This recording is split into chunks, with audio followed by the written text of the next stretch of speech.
Hey guys, how you doing? I have to apologise. This is a bit of a skip forward. Basically what happened is, I filmed it. As far as I know, I filmed it.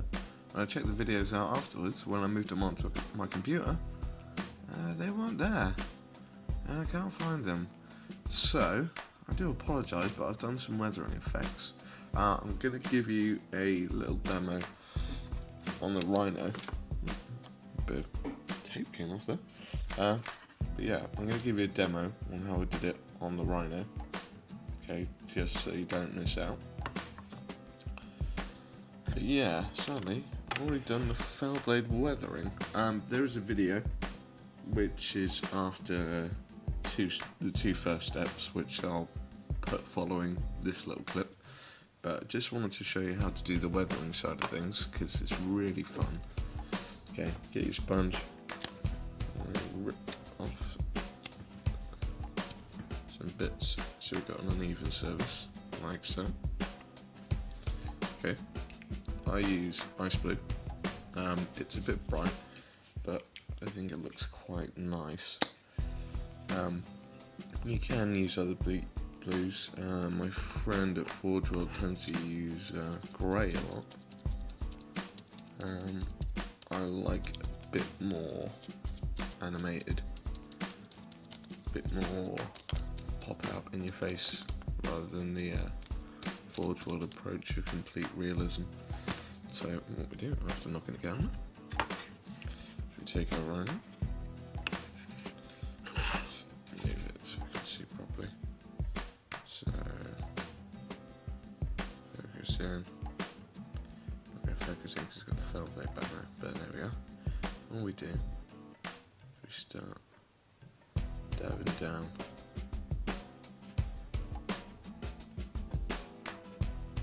This blow. We want to sort of focus around the edges where paint would be worn down. So, especially sort of around this area at the front, this is where everything's going to get hit.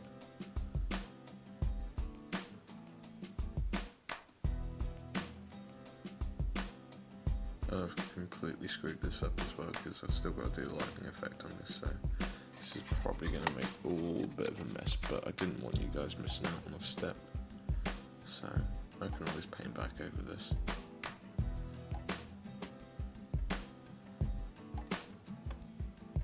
Oh yeah, and this is also the colour, you probably saw a video of a Rhino.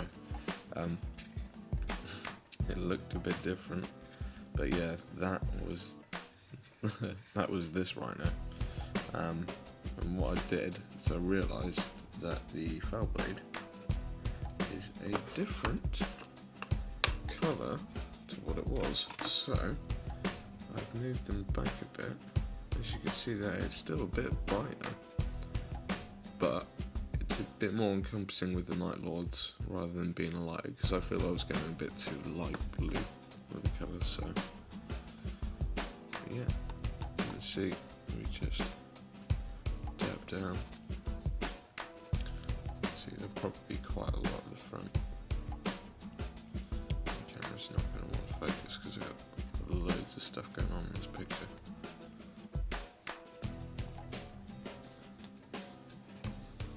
I'm focusing on that. There we go. Right.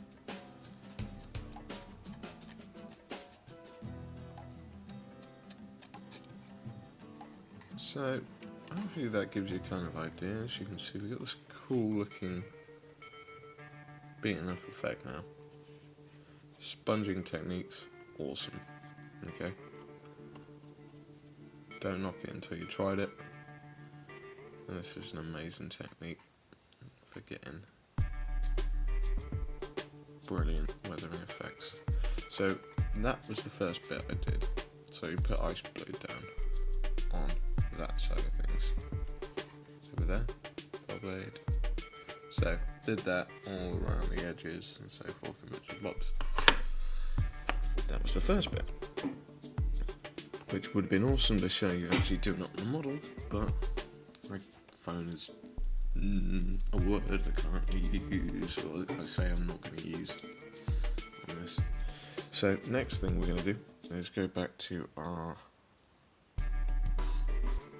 this does take a while to focus here, Tamiya gunmetal.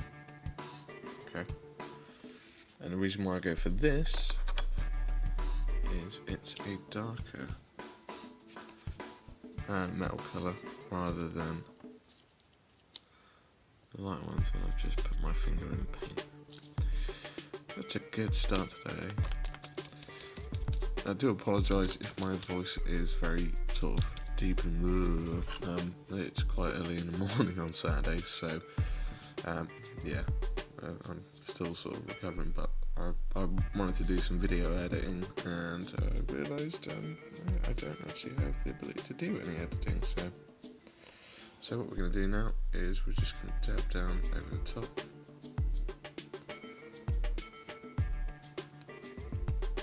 The only downside with this Tamiya stuff, it goes dry within seconds.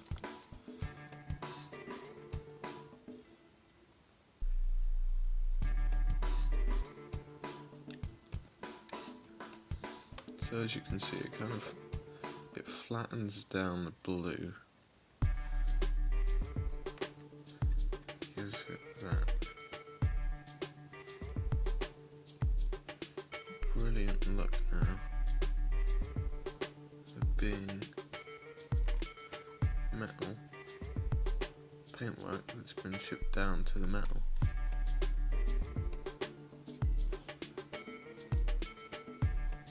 You don't always have to stick to like putting around the blue, you can leave blue there.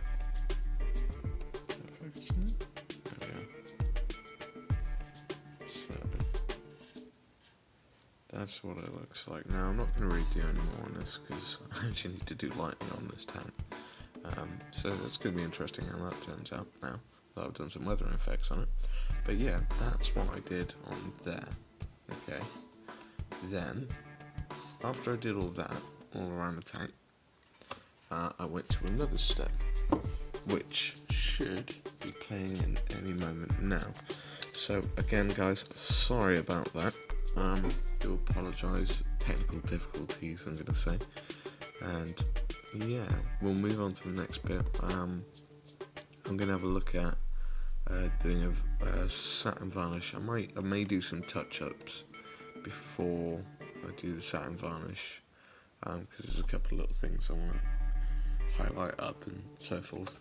I wouldn't necessarily say you need to see it because it's just like putting another layer of gold down or something like that. Could do a wash actually. I think the gun barrels could do with a wash, they're a bit bright, so wash down to black. Yeah, so I'm going to do a few bits and bobs. As I said, this bit coming up now is after I did the Tamiya gunmetal, and this will take you to what it looks like right now, and then after that we'll carry on. So thank you for being patient guys, thank you for the kind words I've been getting on it, and yeah, we'll move on and carry on with this project. Catch you in a minute. Right, okay, we got that bit done, so we're finally starting to get this sort of awesome weathered look on it, but I feel it needs to go up at least one more layer on it. So what I'm going to do is use Vallejo gunmetal.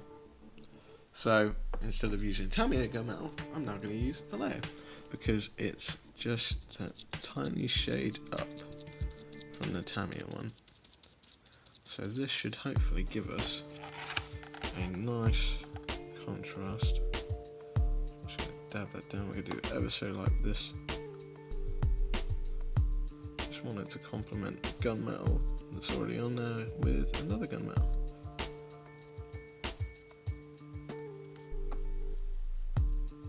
And show that different varying shades of the scratching.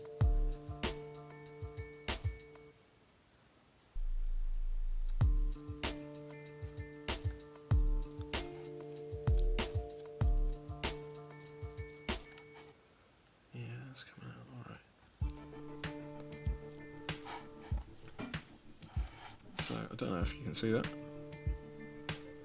Yeah, that's pretty good. It's pretty good. Just going to touch this up. One more here. Around the edges. And top.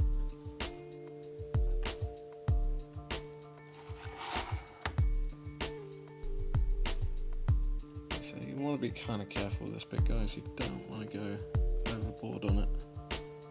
If you do, you just look messy. It actually does depend on how much you want it to look weathered. If you want really, really battered up, then yeah, go to town on it. If you just want it to look as if it's come through a road and paint's come off of it and so forth, like it's just come down a track, or it's been out for a day or so, stomping around a battlefield, and yeah, lighter effects.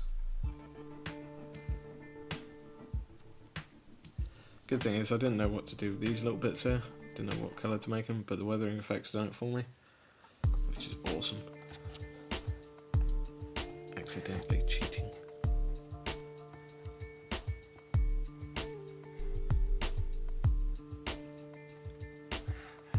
So I'm going to get the rest of that done and I'll catch you up for the next bit. So catch you tomorrow, guys.